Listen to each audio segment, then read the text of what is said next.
Hello guys, welcome back to my channel. आज का topic बहुत इंपॉर्टेंट है आप लोगों के लिए। आज वीडियो में आपको बताऊंगी कि बेबी प्लान करने से पहले कौन सी पांच छह बातें हैं जो कि आपको स्पर्म के बारे में जाननी ही चाहिए। क्योंकि आजकल तो एक बेबी प्लान करना बहुत बड़ा टास्क हो गया। अब टास्क इसलिए नहीं कि लोगों में इनफर्टिलिटी है, बांझपन है, प्रॉब्लम इसलिए है एक तो लोग लेट शादी करते हैं, लेट बच्चा करते हैं, तो बाद में क्या होता है, बेबी कंसीव करने में, बेबी प्लान करने में बहुत ज्यादा प्रॉब्लम का सामना करना पड़ता है। तो कुछ बातें हैं जो कि आपको स्पर्म के बारे में जाननी चाहिए। वो कौन सी बातें हम वीडियो में आगे डिस्कस करेंगे। तो स्टार्ट करते हैं। सबसे पहले तो मैं आपको बताना चाहूंगी कि स्पर्म होता क्या है, व्हाट इज स्पर्म एक्चुअली में होता क्या है। तो स्पर्म का मतलब होता है कि जो आपका स्पर्म होता है, एक सेकेंड, तो sperm is the male reproductive cell. जो स्पर्म होता है वो आपका मेल का रिप्रोडक्टिव सेल होता है जिससे कि प्रोडक्शन की प्रक्रिया होती है। It fertilize the female egg ovum to achieve pregnancy. और ये जाकर फीमेल का जो अंडा होता है, अंडे को हम ओवम कहते हैं, तो जाकर जो स्पर्म होता है वो फीमेल के अंदर पेनिट्रेट, फीमेल के एग के अंदर पेनिट्रेट करता है और एग को फर्टिलाइज करता है। यानी कि इसको हम हिंदी में आम भाषा में कहते हैं निषेचन करना। ठीक है। फिर कह रहा है कि a healthy sperm must reach and penetrate the egg, कि अगर आपका स्पर्म हेल्दी होगा तो वो जाएगा और फीमेल के एग के अंदर पेनिट्रेट करेगा। अगर स्पर्म हेल्दी नहीं होगा तो वो एग को पेनिट्रेट यानी कि एग के अंदर एंटर ही नहीं कर पाएगा। और जब आपका स्पर्म एग के अंदर एंटर ही नहीं कर पाएगा तो प्रेगनेंसी नहीं हो पाएगी। अब आपके मन में आएगा कि अच्छा एक बात बताओ, ये जो स्पर्म है वो पेनिट्रेट क्यों नहीं कर पाएगा, क्यों नहीं एग के अंदर जा पाएगा? इसलिए नहीं जा पाएगा क्योंकि बहुत सारे पुरुषों में क्या होता है, स्पर्म होता तो है बट स्पर्म का साइज ऐसा होता है, क्योंकि स्पर्म का एक प्रॉपर देखो एक शेप होता है। जैसे देखो एक स्पर्म का एक हेड है, एक उसका मिड पोर्शन है और एक लंबी सी उसकी क्या होती है, पूंछ होती है। अगर मान लेते हैं कि जो अंडा है, अंडे के अंदर स्पर्म को पेनिट्रेट करना है, घुसना है, ठीक है, तो किससे एंटर करेगा? अपने ये जो हेड वाला हिस्सा है उससे अंदर वो पेनिट्रेट करने की कोशिश करेगा।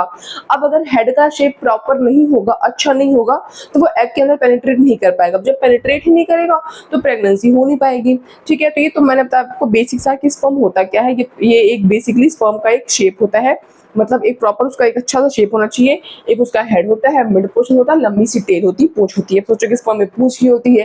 तो स्पर्म में पूंछ इसलिए होती है क्योंकि जो स्पर्म होता है उनके पास पैर तो होता नहीं है, तो स्पर्म जो होते हैं वो अपनी पूंछ की हेल्प से, इस अपने टेल की हेल्प से वो क्या कर पाते हैं, स्विम कर पाते हैं, मूव कर पाते हैं और जाके फीमेल के एग से के अंदर पेनिट्रेट कर पाते हैं। फिर हम बात करते हैं की फैक्टर्स ऑफ हेल्दी स्पर्म, कि हेल्दी स्पर्म का की फैक्टर क्या होता है। तो जैसा कि मैंने आपको बताया कि जो डॉक्टर्स होते हैं वो बेसिकली तीन चार चीजें देखते हैं, बेसिकली तीन चीज देखते हैं। सबसे पहला स्पर्म काउंट है ना, कि आपका जो जब आप इजैकुलेट करते हो, जब एक पुरुष इजैकुलेट करता है, वीर्यपात करता है, उसकी बॉडी से बाहर जब वीर आता है कि सीमेन आता है, तो उसमें कितना, एक तो कितनी क्वांटिटी सीमेन बाहर आया है ना, कितना ml, 1 ml, 2 ml, 3 ml, 4 ml, 5 ml, कितना ml सीमेन बाहर आ रहा है और पर ml सीमेन में कितना मिलियन स्पर्म है। तो ये हम जो डॉक्टर्स होते हैं वो क्या करते हैं, चेक करते हैं। तो सबसे पहले चेक होता है आपका स्पर्म काउंट, है ना, कि आपका स्पर्म काउंट अच्छा है नहीं है। बहुत सारे ऐसे पुरुष होते हैं जिनमें लो स्पर्म काउंट की समस्या होती है। फिर कह रहा है कि मोटिलिटी, मोटिलिटी मतलब होता है कि ability of sperm to swim, कि आपके स्पर्म की क्षमता स्विम करने की, मूव करने की। हो सकता है कि आप में अच्छा स्पर्म काउंट हो, आपके स्पर्म का सब कुछ अच्छा हो, आपके स्पर्म का शेप अच्छा हो, साइज अच्छा हो, बट आपके स्पर्म में मूव करने की क्षमता ही नहीं है। तो क्या हुआ, आपके पास करोड़ों स्पर्म है लेकिन अगर वो मूव नहीं कर पा रहे तो किसी काम के नहीं है, वो फिर भी प्रेगनेंसी नहीं कर पाएंगे। तो वही कह रहा है कि सबसे पहले स्पर्म काउंट चेक करेंगे डॉक्टर, दूसरा चेक करते हैं मोटिलिटी और तीसरा चेक करते हैं मॉर्फोलॉजी। मॉर्फोलॉजी का मतलब होता है shape and structure of the sperm, कि आपके स्पर्म का शेप एंड स्ट्रक्चर अच्छा है नहीं है। अगर शेप स्ट्रक्चर अच्छा नहीं होता है तो भले कितना भी लाखों करोड़ स्पर्म क्यों ना हो, कितना भी अच्छा आपका स्पर्म मूव क्यों ना कर रहा हो, बट अगर शेप अच्छा नहीं है तो आपका स्पर्म पेनिट्रेट नहीं कर पाएगा। अगर पेनिट्रेट नहीं कर पाएगा तो प्रेगनेंसी नहीं हो पाएगी। फिर कह रहा है कि नॉर्मल स्पर्म काउंट कितना होता है। तो नॉर्मल स्पर्म काउंट कहते हैं 15 मिलियन पर ml, या फिर उससे ज्यादा अगर होता है तो हम कहते हैं कि हाँ आपका एक हेल्दी स्पर्म काउंट है। इससे कम स्पर्म काउंट होता है तो ऐसे पुरुषों को प्रेगनेंसी यानी कि अपने फीमेल पार्टनर को कंसीव कराने में प्रॉब्लम होती है और उनको अपना फिर आगे फर्दर ट्रीटमेंट लेना पड़ता है। फिर बात करते हैं स्पर्म प्रोडक्शन साइकिल में। तो अब मैं आपको बताती हूँ, जैसे मान लो सपोज दैट कि हो सकता है आपकी जो दिनचर्या है, लाइफस्टाइल है, वो थोड़ी खराब है, जिसके चलते आपका ना स्पर्म जो है, स्पर्म की प्रोडक्शन भी खराब है, अच्छा स्पर्म नहीं है आपके अंदर, आप में जो स्पर्म काउंट है बहुत ही कम है। अब आप सोच रहे हो कि मुझे अपना स्पर्म काउंट बढ़ाना है या फिर स्पर्म के शेप एंड साइज को अच्छा करना है, बेहतर करना है। तो अगर आप ये सब सोच रहे हो, आप अच्छी लाइफस्टाइल कंटिन्यू करना चाहते हो, तो ऐसा नहीं कि आप आज करोगे और कल आपके स्पर्म रिजल्ट दिखेगा, क्योंकि जो एक स्पर्म होता है उसको बनने में, पूरा बनने में 70 से 90 दिन का समय लगता है। तो इसका मतलब जो आप चीजें आज करोगे उसका असर आपको 70 से 90 दिन बाद देखने को मिलेगा। इसीलिए लोग क्या करते हैं, अब थोड़े दिन तक अच्छी लाइफस्टाइल अपनाते हैं, फिर देखते हैं कोई फायदा तो मिल नहीं रहा तो छोड़ देते हैं। बट उनको ये नहीं पता कि जो फायदा है वो 70 से 90 दिनों बाद मिलेगा। तो सब्र का फल मीठा होगा, लेकिन उसके लिए आपको सब्र करना पड़ेगा, पेशेंस रखना पड़ेगा और लंबे समय तक काम करना पड़ेगा।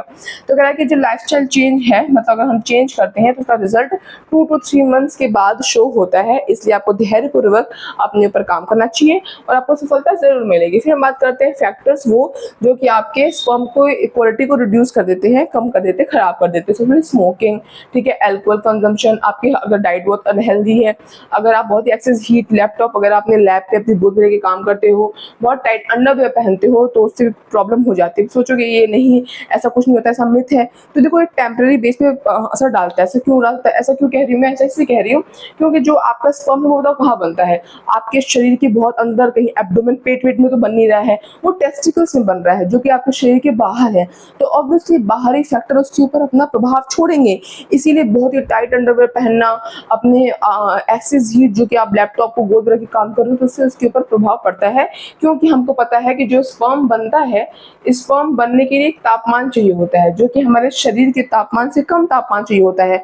और अगर आप उसका तापमान बढ़ा दोगे तो ऑब्वियसली स्पर्म बनने में क्या आएगी, प्रॉब्लम आएगी। ठीक है, फिर हम बात करते हैं stress and lack of sleep की। जो चिंता होती है चिता के समान होती है, हम सब जानते हैं। अगर आप चिंता करते हो तो ये आपके स्पर्म की चिता बन जाती है, आपके स्पर्म के लिए बहुत हानिकारक होता है। स्ट्रेस का बहुत नेगेटिव इफेक्ट पड़ता है आपके स्पर्म के ऊपर, इसलिए स्ट्रेस नहीं लेना चाहिए। ठीक है, लैक ऑफ स्लीप, अगर सो नहीं रहे हो, सर्टेन मेडिकेशंस, कुछ ऐसे मेडिकेशंस होती हैं, दवाइयां होती हैं जिनका भी बहुत बुरा प्रभाव पड़ता है।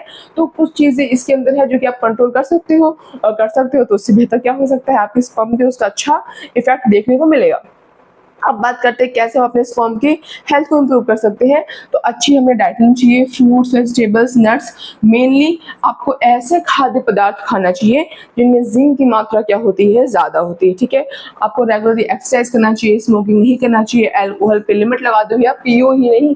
ठीक है, अच्छा स्लीप लेना चाहिए, हाइड्रेटेड, अच्छा पानी पियो, हाइड्रेटेड रहो, और जरूरत पड़े तो सप्लीमेंट्स भी लेते हैं, zinc, folic acid, vitamin D, after medical advice. मतलब खुद से नहीं, आप एक बार डॉक्टर से संपर्क कर सकते हो और लगता है कि आपकी बॉडी में किसी चीज की कमी है तो कुछ सप्लीमेंट लेकर आप उन चीजों की कमी को पूरा कर सकते हो और अच्छा स्पर्म पा सकते हो, जिससे ये प्रेगनेंसी वाला स्ट्रेस नहीं रहेगा। क्योंकि मुझे पता है बहुत सारे लोगों को हम ऐसा देखते हैं, अपने आसपास देखते हैं, जो कि बहुत टाइम से ट्राई कर रहे हैं बट बेबी नहीं होता है। बट अगर हेल्दी कपल है, जैसे मान लो हो सकता है आप में से बहुत लोग ट्राई कर रहे हो प्रेगनेंसी के लिए, तो कैसे जानोगे कि हम हेल्दी है कि नहीं है, हमारा स्पर्म, एग वगैरह सब कुछ। तो अगर आप 1 साल से ट्राई कर रहे हो फिर भी प्रेगनेंसी नहीं हो पा रही नेचुरली, तो मतलब कुछ ना कुछ कहीं ना कहीं तो क्या है, गड़बड़ है।